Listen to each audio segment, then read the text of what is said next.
Hi, welcome to another video. Today I did a family portrait illustration in my very own style.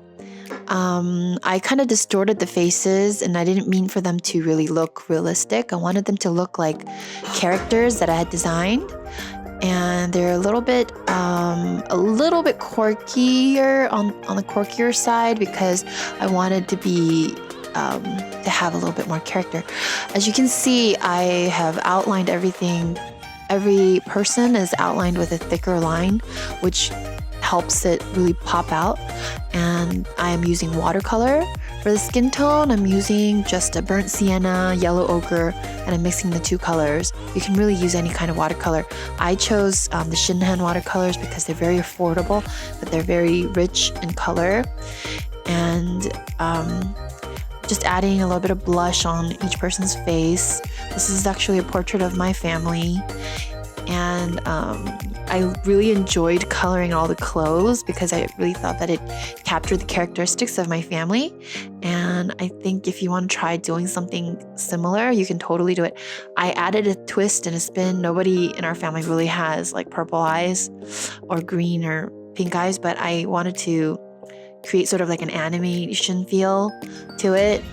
But it really does resemble each person in my family, what kind of clothes they wear, how their hairstyle is, and I made it into sort of a quirky shade. This is just a really quick sketch that I did in my sketchbook. It's not really on any special watercolor paper. Also, I'm obsessed over Billie Eilish's hair. Like her chartreuse yellow hair that she dyed in her roots. So I decided to give myself a different kind of color root. And then this whole photo is really just to show composition, to fill up the whole page instead of just drawing in the middle.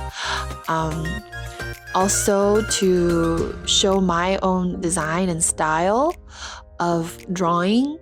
Obviously I can draw really realistic, or I can draw like really fashion illustrations, but this is sort of like my style that I liked to portray my family in. A very important tip about watercolor that most people know this, but they forget, is if you're painting like stripes like I did on the boy, you want to do one color, work on the other areas, wait for it to completely dry, and then go back and color in the other colors because you don't want the colors to bleed. Now, some areas you do want the colors to kind of blend together and bleed, then you have to work quickly before the water dries. If you look at my glass where I keep my water, I recycle all of my glass jars, and I like the really small mini ones that had my capers in them. Or I also like yogurt jars that are made of glass. It just holds it better and doesn't tip over.